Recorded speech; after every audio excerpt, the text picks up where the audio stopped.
Hola, Oli, Hola. bienvenidos a Reset. El podcast de Physiosport Lab. donde desglosamos cuerpo, mente y movimiento. Tengo miedo. Aquí conversamos con referentes del mundo del deporte, la fisioterapia y el rendimiento humano, para entender cómo se reinician, se adaptan y se transforman. Hoy, en nuestro primer episodio, nos acompaña alguien muy especial, nuestro docente, ¡Neta, me lo juras!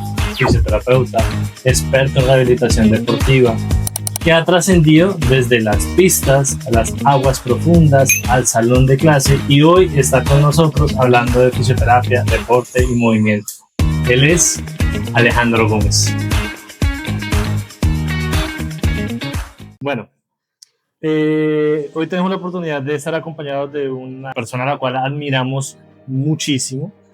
Profe, gracias por aceptar la invitación, gracias por ser nuestro primer invitado. Está abriendo este espacio aquí en Physiosport Lab, este nuevo podcast en donde básicamente la idea es hablar de fisioterapia. Bueno, no, a ustedes, muchas gracias por la invitación. Espero que este proyecto redunde en beneficio para toda la comunidad cartagüeña y les deseo lo mejor en este nuevo proyecto. Gracias, mi profe. Bueno, profe, tenemos varias preguntas. Yo sé que hay muchas personas que nos están viendo, lo conocen, saben el gran ser humano que usted es y todas las capacidades que tiene. Como decía Brian, nosotros hemos aprendido muchas cosas grandes, todo bueno de usted. Entonces vamos a enfocarnos un poco en cómo ha sido ese camino para ser quien es, ¿vale? Entonces Brian va a empezar con unas preguntitas. Pues la idea es hacer esto algo charladito, ¿no? Que esta hora, 40 minutos, sea un poco más ameno. La idea es conocerlo. Muchos de nosotros conocemos el ser académico, investigativo, el que se las sabe casi todas, el que nos ha enseñado muchísimas cosas, pero queremos iniciar desde el origen, desde esa persona que antes de ser fisioterapeuta fue deportista. Entonces, mi profe, no sé si nos quiera contar un poco de esa experiencia que sé que muy pocos de sus estudiantes conocen y que se sorprenden una vez se dan cuenta del gran deportista que usted fue. Bueno, como deportista la historia es muy larga. Básicamente, el primer recuerdo que yo tengo de movimiento, de sensación de movimiento, de mucho disfrute, eran unas carreras que hacían en Cartago en las fiestas de agosto. Hacían carreras de triciclos, tal vez algunos las recuerdan. De balineras Y de triciclos, y yo corría en mi triciclo y recuerdo haber ganado varias de esas carreras. Y tal vez esa sensación de ganar y de ir rápido en el triciclo, yo creo que eso nunca lo voy a olvidar. ¿Se acuerda de los premios? Sí, me acuerdo de los premios. ¿Cuántos años tenía? 7, 6 años. Estaba muy pequeño. Bueno, creo que ahí empezó como la sensación de disfrute del movimiento y de competir, que es algo que nunca me ha abandonado. Pues el deseo de competir siempre ha estado presente, todavía ahora que no puedo hacer casi nada, todavía compito, pero bueno, eso creo que lo tengo muy, muy claro en mi mente. Luego, como a los 10 años, empecé a hacer natación. También competí en natación en varias carreras y también gané medallas en natación. Pero por el estudio, en ese tiempo se estudiaba mañana y tarde, no era como ahora, sino que se estudiaba mañana y tarde, se volvió muy complicado. Yo decidí no volver a hacer deporte hasta terminar mi bachillerato, pero resulta que durante el bachillerato fui víctima de mucho bullying en ciertos grados y en ese momento decidí iniciar artes marciales para poderme defender. Entonces terminé haciendo artes marciales, también competí, también no fue bien, pero lastimosamente sufrí una lesión, una luxación patelar, y me mandaron a hacer rehabilitación. Y cuando estaba terminando la rehabilitación, como tenía que fortalecer cuádriceps, la fisioterapeuta me sugirió patinar y me fui a patinar. Tenía yo 14 años y me gustó mucho patinar. terminé patinando hasta más o menos los 23, 24 años. Patinaje para mí sí fue muy frustrante porque tarde entendí que para ese deporte necesitaba iniciarlo mucho más temprano, entonces en realidad no fui muy exitoso en ese deporte, pero me encantaba. Terminé siendo entrenador un tiempo de ese deporte también. Siendo entrenador de Cartago logramos tener varios títulos nacionales, suramericanos también, panamericanos. Y recuerdo pues con mucha nostalgia y con mucha alegría esa época porque fue época de muchos triunfos para Cartago. ¿Cuál fue el logro deportivo máximo alcanzado por usted?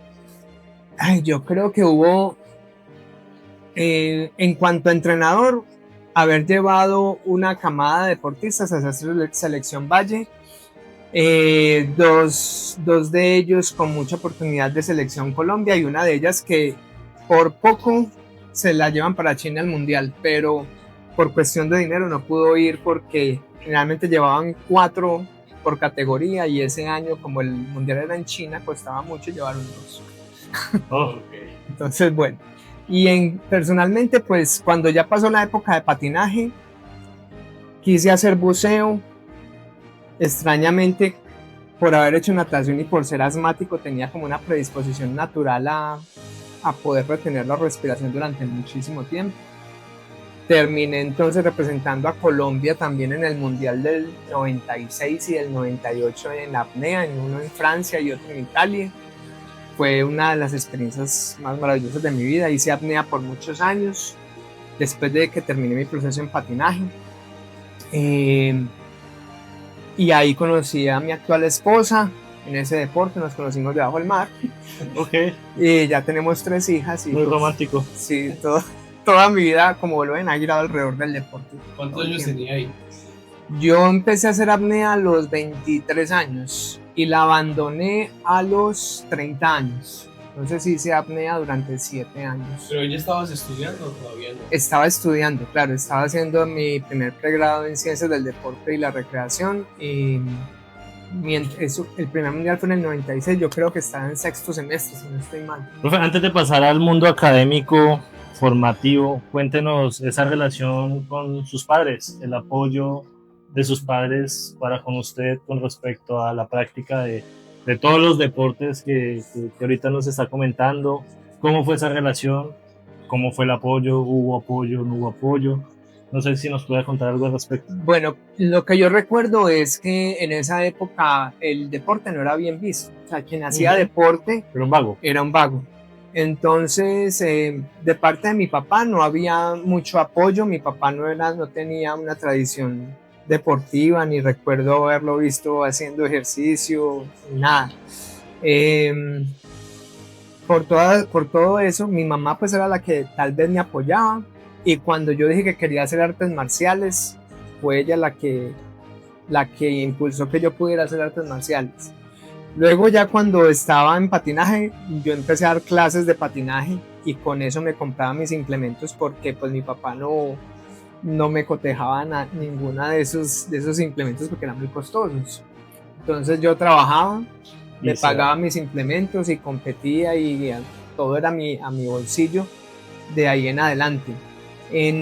Cuando hice apnea, los años de apnea, que también es un deporte muy costoso, no por donde se entrena ni nada, sino que las salidas al mar es lo que hace costoso el deporte.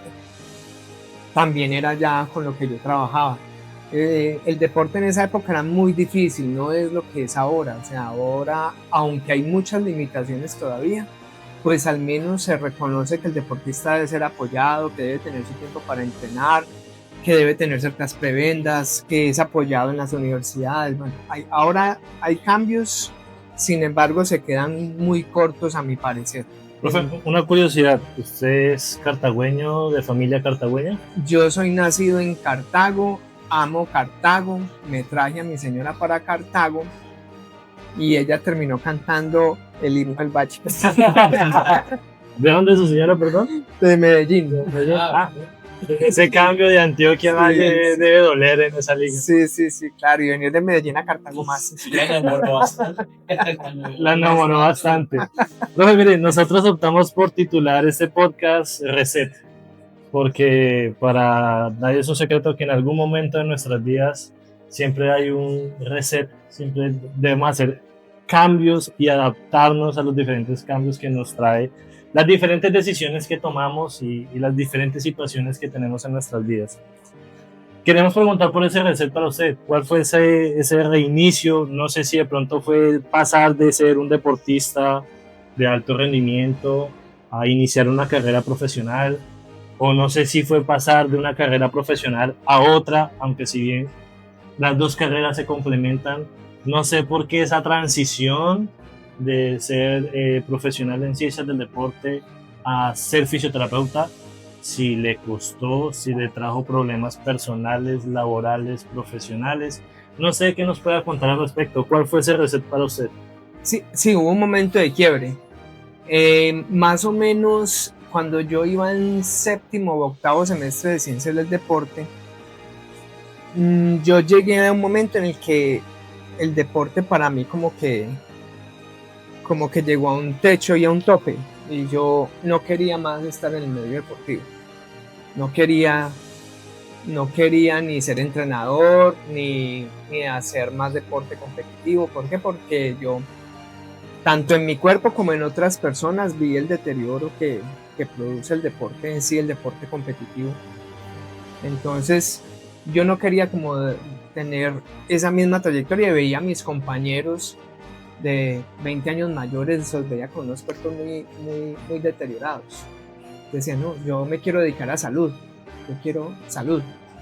Entonces en ese momento yo terminé el pregrado en ciencias del deporte, me fui a hacer una especialización en actividad física y salud en la Universidad de Antioquia, y una vez terminé la especialización regresé y empecé a trabajar en Comeva EPS inicialmente y luego en Comeva Medicina Prepagada. Mi obsesión siempre fue, precisamente por el deterioro corporal que sufre el deportista, mi obsesión siempre fue cómo hago para que el deportista no se lesione. Por eso mi amor por esas investigaciones que ya conoce. Entonces mi amor es cómo hago para que el cuerpo de estas personas que les encanta moverse no se dañe. Entonces mi obsesión siempre fue la promoción de la salud musculoesquelética. Siempre lo tuve muy claro. Y me dediqué a eso inicialmente, a tratar de poder buscar factores de riesgo que los pudieran predisponer a lesión. Y salió un programa muy bonito en Comeva donde logramos disminuir mucho los costos médicos. Fue muy exitoso porque evitábamos cirugías de columna, cirugías de rodilla, y entonces, lastimosamente, quien firmaba las historias era el ortopedista, pero quien hacía las valoraciones era yo. Entonces, o el médico de la unidad. Entonces yo dije, no, ¿cómo así? Yo soy el que hago el trabajito, yo soy el que me ocupo de los deportistas, no, yo tengo que meterme en salud. Entonces decidí estudiar fisioterapia en ese momento, en ese instante, para poder hacer como todo el proceso completo. En realidad no fue difícil para mí estudiar fisioterapia, fue algo relativamente fácil. En realidad el estudio para mí toda la vida ha sido algo, no quiero decir fácil, sino que ha sido algo como natural en mí. Okay. Tengo un amor por el estudio desde que soy muy pequeño. Entonces, bueno, desde que soy muy pequeño, me recuerdo que en 10º de bachillerato me encantaba leer, y para mí no es sacrificio sentarme a leer. Para mí es una dicha. Entonces, para mí el estudio nunca ha sido difícil. ¿Qué fue tal vez lo más duro de fisioterapia que recuerdo yo que sí me marcó mucho? Recuerdo haber estudiado neuro y haberme encantado y maravillado con la teoría de neuro. Y haber llegado al San Jorge y ver la realidad de la neuro. Neurorehabilitación. Neurorehabilitación. Entonces, cuando ya me enfrenté al paciente y ver lo mismo, el deterioro al que llegan. Y los procesos lentos. Exacto. y que a veces son Degenerativos. degenerativos y que no mejoran, ¿cierto? Que al contrario es paliar todo el proceso y tratarlo de hacerlo más lento. Yo dije, no, con neuro no. Entonces, en ese momento, fue otro momento de quiebre donde dije, vuelvo al deporte. Ok. No, definitivamente lo mío es el deporte. Y entonces, justo apenas terminé fisioterapia, trabajé otro tiempo, más o menos unos 3 años. Daba clases en la tecnológica a los estudiantes de deportes y luego se dio la vinculación con Ariandina en fisioterapia y ahí empecé ya con ustedes. Pero una pregunta, antes de irnos más allá, ¿cómo era la fisioterapia en esa época? ¿Ha cambiado mucho desde que usted estudió a lo que está dando? Sí, totalmente, no, la fisioterapia es otra cosa. Yo recuerdo haber hecho terapia, como les conté, y todo era en un consultorio donde el consultorio era un cuarto. Esa era la fisioterapia antes. Uno llegaba donde el fisioterapeuta y era un cuarto. La fisioterapeuta era la mamá de un amigo mío. Tal vez por ahí me gustó ver lo que ella hacía, pero todo era muy reducido. Posteriormente me tocó ver dos fisios que conocí como deportista, que también tuvieron uno su consultorio privado, el otro trabajaba con una entidad privada, pero una organización, y no recuerdo otro sitio donde se hiciera fisioterapia. Entonces no, los tiempos han cambiado, lamentablemente la fisioterapia ha sufrido mucho con el modelo de salud que tenemos, entonces siguen existiendo igual el modelo del fisio que trabaja de manera privada, el fisio que trabaja en organizaciones. En organizaciones generalmente trabajan para tomar experiencia y luego salen a volar. Bueno, profe, para nada es un secreto, todos los cambios que ha tenido su vida, lo veníamos hablando, de deportista de alto rendimiento a profesional en ciencias del deporte, de profesional en ciencias del deporte a fisioterapeuta, ahora de fisio a docente. Nosotros somos un par de semillas que pasó por sus manos, le decíamos al inicio, usted es formador de futuros profesionales. Cuéntenos por qué la academia, por qué ahorita pasamos de velar por el movimiento corporal humano a velar por los futuros profesionales que van a velar por el movimiento corporal humano de las personas. Bueno, siempre cuando yo vi las materias de investigación en el pregrado, a mí me fascinó investigación y recuerdo que muy juiciosamente me compré el libro de Hernández y Sampieri y La Biblia. yo me lo devoré creo que en cuestión de 2 meses y me gustó mucho investigación. Y cuando terminé la especialización y volví a Pereira a trabajar en Comeva, medicina prepagada, recuerdo haber llamado al director del programa de ciencias del deporte a decirle que yo había vuelto de Medellín, que me le ponía a disposición. Y inmediatamente al otro día recibí llamada que si me interesaba apoyar los procesos de trabajos de grado de los muchachos de ciencias del deporte. Y le dije, claro, de uno. Entonces empecé asesorando trabajos de grado. Fue con lo que inicié en docencia. Y me empezó a ir muy bien, y alguna vez uno de los docentes de áreas de básicas fue a ver lo que yo hacía en Comeva porque le llegó por el cuento del voz a voz que yo estaba haciendo unas valoraciones para poder detectar factores que hacían lesionar deportistas. Okay. Entonces él vio lo que yo hacía allá, me pidió que le mostrara qué hacía y me dijo, no, usted tiene que dar kinesiología. Entonces en ese momento me dieron la asignatura de kinesiología y posteriormente empecé a dar clases de morfo porque también evalué la hija de una profesora y un profesor también de allá la tecnológica, y me dijo, no, usted tiene que dar morfo porque usted sabe mucho de eso y usted se lo tiene que dar a los futuros profesionales. Entonces también empecé a dar morfología. En esa misma época me hicieron la propuesta como de ir a Ariandina porque iniciaba fisioterapia, y también llevé la hoja de vida, al tiempo también me llamaron y pues inicié con fisioterapia, con biomecánica, porque en ese momento la daba un profe que iba de Medellín, que yo conocía, Y que yo sufrí. Sí, sí. Sí, yo lo sufrí. Pero bueno, esa historia de otro cuento. Qué trauma ahí. entonces fui a suplir esa plaza y Modalidades terapéuticas. modalidades terapéuticas que también inicié, que me tocó estudiar mucho porque pues no era mi campo, pero pues traté de hacerlo mejor. Pero finalmente, por cosas de la vida, porque no tengo formación en biomecánica ni nada, lo único es que toda la vida, como me ha gustado la investigación, he estado metido con aparatos que miden el movimiento corporal humano. Entonces me han llamado para dar biomecánica en todas partes. Entonces doy biomecánica en Ariandina, doy biomecánica en UTP, en la Autónoma de Manizales en la maestría.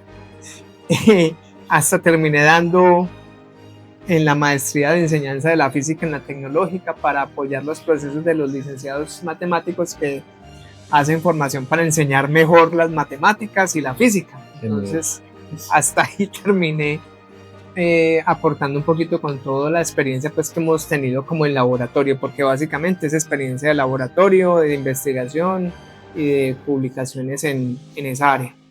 Pero por eso me dediqué a la biomecánica. Justo en este instante solo estoy dedicado a dar esa asignatura en todos estos programas y universidades. Profe, como docente, ¿qué cree que nos hace falta como fisioterapeutas?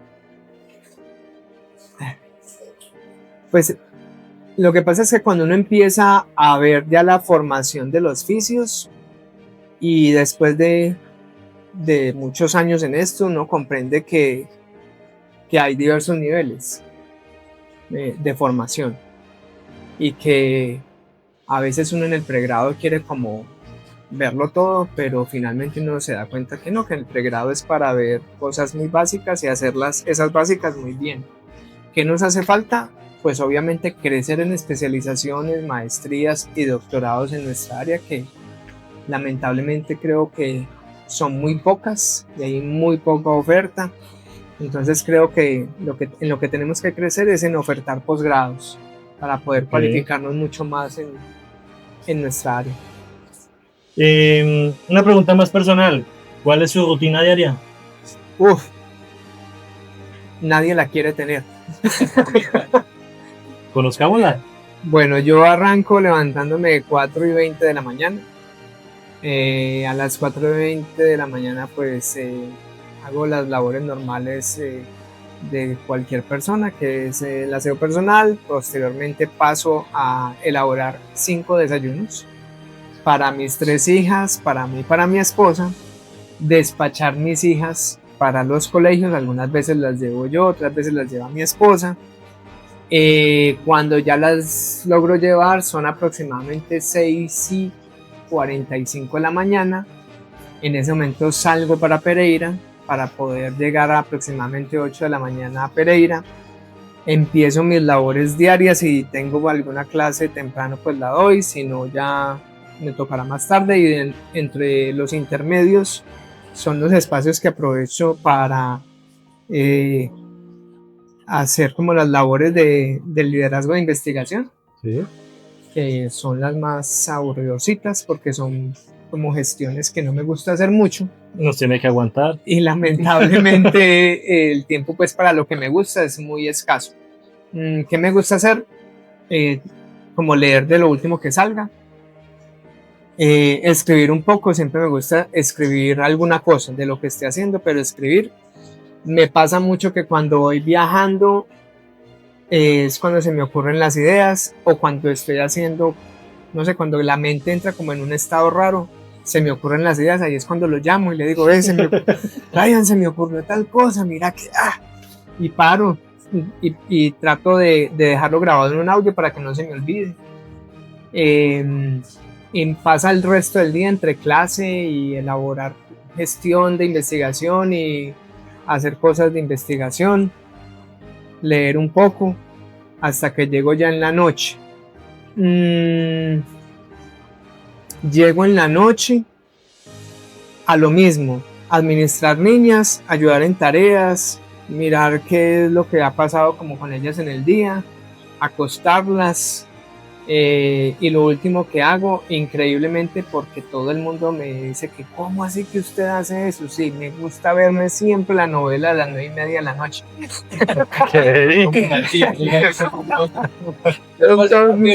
Es como el momento de relax y de poner en blanco la mente. Tal vez algo que las personas no conocen mucho de mi vida es que soy una persona muy religiosa y que también apoyo la labor de la parroquia de la que estoy cercano. Y entonces cuando me ven en ese rol la gente se extraña y me dice, y bueno, pero ¿cómo así? Como que no se comprende mucho, sí. Entonces, pero es bueno pues que se conozca eso, que yo fui formado toda la vida en un colegio católico, entonces toda mi vida ha sido como una constante, pues como estar ligado al aspecto religioso. Después de que me casé, pues yo ya dije, solamente voy a misa los domingos, pero recientemente, por una de mis hijas, pues terminé más ligado de lo que yo pensaba. Entonces, algunas veces cuando doy comunión, pues muchas personas se aterran y se asustan. Nada más porque no coincide o es poco común la vida de un investigador, un científico que todo lo quiere comprobar, a la vida de una persona creyente que su vida la basa en la fe, en algo que es creencias y que no se puede comprobar. Entonces supongo que es por esa disyuntiva allí. Profe, un sueño como profesional, un sueño como persona. Bueno, como persona primero, yo quiero llegar a la edad de los 62 años y jubilarme y no tener nada que ver con docencia. Y hace un rato me preguntaron que por qué terminé en docencia. La verdad no sé por qué. Quería aportar en investigación, como les conté, pero extrañamente parece que tengo una habilidad que todo el mundo me dice, todo el mundo, como explica de bien. Si a mí me dicen que si yo la tengo, yo no sé, yo trato de, ¿qué es lo que trato de hacer? De explicar lo que a mí no me explicaron bien. Entonces, pero sí quiero llegar a los 62 años y no tener nada que ver con docencia. Sí, tal vez con investigación, sí, porque me encanta, pero sí gozarme la vida apenas me jubile, adiós, no quiero terminar como los demás docentes que son hasta los 75 años dando clase, no, yo no. ¿Cuánto le falta? Eso. Me faltan 11 añitos. Ya casi. Sí. Bueno, a nivel profesional, yo creo que quiero ver desarrollado mi proyecto más cercano, que es una empresa de dispositivos de bajo costo para fisioterapeutas, para por fin poder hacer nuestras evaluaciones más objetivas. Le tengo un electromiógrafo. Entonces, ese es mi último proyecto. Espero que llegue a feliz término. Ya tenemos en nuestro poder y funcionando el dinamómetro que queremos para las evaluaciones de fuerza, que es un eje central de nuestra evaluación, y espero que eso revolucione la forma en la que nosotros vamos tanto a reportar, diagnosticar, como a pronosticar lo que nosotros estamos haciendo. Eso es como lo que viene a futuro. Excelente. Profe, ¿extraña algo de su vida como deportista? Sí, yo extraño mucho la adrenalina de la competencia, pero pues yo nunca he dejado de hacer mi ejercicio.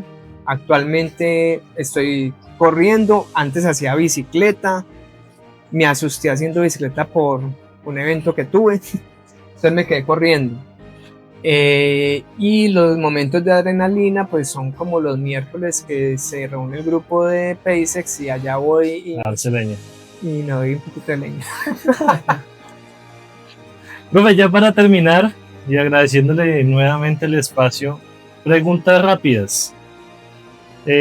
Libro o autor que le marcó su vida, no solamente como profesional, sino su vida en general. Una pregunta muy difícil, porque son muchos, pero hubo un libro en particular que tal vez fue muy, muy importante en mi vida, sobre todo estando muy joven, y que fue lo que me enseñó a poner mi mente a volar. Recuerdo haber leído muchísimo a Richard Bach. Okay. Yo leí toda su colección, empezando por Juan Salvador Gaviota, pero hay un libro de Richard Bach que me marcó muchísimo, lo regalé a muchos amigos. Es un libro que se llama Ilusiones. Ok. Y entonces ese libro me enseñó como a perseguir mis sueños. Yo le tengo una, profe. ¿Usted considera que la inteligencia artificial actualmente está ayudando a los nuevos estudiantes o antes los está deteriorando la forma en la que están pensando? No, yo pienso que vamos a pensar diferente. Yo recuerdo una película que vi se llamaba es un libro que es La máquina del tiempo, pero la sacaron en versión película y mostraban saltos rapidísimos en la historia de la humanidad, y dentro de ellos recuerdo mucho un salto al futuro donde el protagonista estaba como al lado de una placa transparente donde salía un holograma que era el mismo, pero él mismo sabía todo. Sabía absolutamente todo, y él le preguntaba y él le decía, y entonces él pudo llegar a comprender cómo era que había viajado en el tiempo, por qué era que había viajado el tiempo, por qué es que finalmente eso fue posible, y pudo transformar el destino de la humanidad gracias a que en el futuro conoció a su mismo yo, pero que era 5000 veces más inteligente que él. Pocas palabras, adaptación. Sí, entonces yo creo que eso es lo que nos va a llevar la inteligencia artificial, a potenciarnos mucho más. Yo no creo ni mucho menos que nos vaya a hacer más pobres, no, al contrario, pienso que nos va a potenciar, y que siempre le hemos tenido el miedo a las tecnologías nuevas. El ser humano siempre, cuando apareció la imprenta, o el mismo miedo, pero pienso que nos va a potenciar, como me ha facilitado inmensamente el trabajo ahora. No, exacto. Profe, una pregunta que deseo mucho hacer. Investigación favorita propia. Y ponemos el link para que vayan a leerla. Saco el listado. No, yo creo que la que yo más quiero, y no era mía. Yo recuerdo mucho que yo llegué a la maestría y entonces Vidarte pues nos propuso, bueno, ¿qué van a investigar? Hay que sustentar, y yo formulé mi investigación, la presenté, me la aprobaron, entonces yo quedé feliz, pero después vi el macroproyecto que ellos presentaron, y pues todos saben que los macroproyectos son como no muy bien vistos, ¿cierto? ¿No? Es como el que se mete para el que no tiene idea de lo que quiere hacer, ¿cierto? Pero a mí me fascinó el macroproyecto que me presentaron. Abandoné la idea inicial de investigación que tenía, y yo me enamoré como de esa idea de la maduración biológica, porque siempre fue una variable a la que yo me quise acercar, pero no tenía cómo. Y pude ver cómo con herramientas antropométricas muy fáciles yo podía ver cómo un niño pasaba por diferentes estadios y saber cómo estaban sus capacidades motrices en esos estadios. Para mí eso fue maravilloso, tanto que todavía sigo dando mucha lora con esas investigaciones. Entonces, la investigación que más a mí me gustó desarrollar, tanto por el modelo estadístico que se usó, por todo lo que aprendí, fue esa investigación de maduración biológica, que incluso se hizo aquí en Cartago en escolares de cartagüeños, y luego fue una investigación más grande en colombianos, que luego terminamos haciendo juntos un pedacito de esa investigación, y creo que por ahí seguiré mucha línea porque siguen más. Hace poco conversamos otro. Entonces yo creo que esa es la que más llevo en el corazón, aunque no quedó, o sea, no es la super investigación en el cuartil 1 que todos soñamos. Tengo otras en Q1 que también quiero mucho, pero esa la llevo especialmente en el corazón. Qué bien, mi profe. La última, ¿qué significa la palabra reset para usted? El cambio es cuando uno está atascado y que no hay otra forma de poder salir. es apagar todo y es la forma más fácil que tenemos de salir de un problema. Último consejo para nosotros, fisioterapeutas, que apenas estamos empezando en esta vida profesional como empresarios No, y ahora como Instagramers. No, muy o sencillo. podcast. Muy sencillo. Recuerdan que el libro que más me fascinó. Ilusiones. La vida es sueños. Uno no cree que cuando todavía no ha llegado al sueño que es posible llegar. Y me ha pasado muchas veces. Yo nunca me imaginé que iba a estar a 50 metros debajo del mar en el Mediterráneo en Niza. Nunca lo imaginé. O en Cerdeña, nunca lo imaginé. Nunca imaginé que iba a conocer personalmente a los dos personajes principales de la revista The Big Blue que tanto vi cuando pequeño. Y me tocó sentarme con ellos en una barca que me dieran instrucciones de cómo bajar a 50 metros debajo del mar. Nunca lo imaginé y llegó. Pero lo visualizaba y quería y esperaba que llegara ese momento. Lo mismo pasó cuando quería ser profesional de deportes o cuando quería ser fisioterapeuta o cuando quería que nos apareciera un artículo en una cuartiluno. Ver esas cosas, realidad, uno cree que no llegan, pero todo eso llega con esfuerzo y dedicación porque no es otra cosa. Entonces, y todo parte de esa palabrita de ilusiones, de sueños, de ese libro que hace años, de los años leí. Entonces, no, tener el foco en los sueños y que esos sueños se hacen realidad. Muchas gracias, profe. Muchas gracias por venir y esperemos seguir teniéndolo en próximas ocasiones. Claro Yo que sí. tengo una para los dos. No sé de pronto si algún cacharro le pasó con el profe cuando usted fue estudiante de él. Alguna anécdota que tengas, porque yo sí tengo. Ya estábamos terminando. Hágale, finalizar. ¿Qué recuerdo bonito tiene con el profe? A ver, No, bonitos muchos. pero de su época de estudiante. Pues de mi época de estudiante fue con el único docente que no peleé, porque siempre me daba la razón. Yo tengo una, y es que la primera clase de la universidad me lo dio el profe.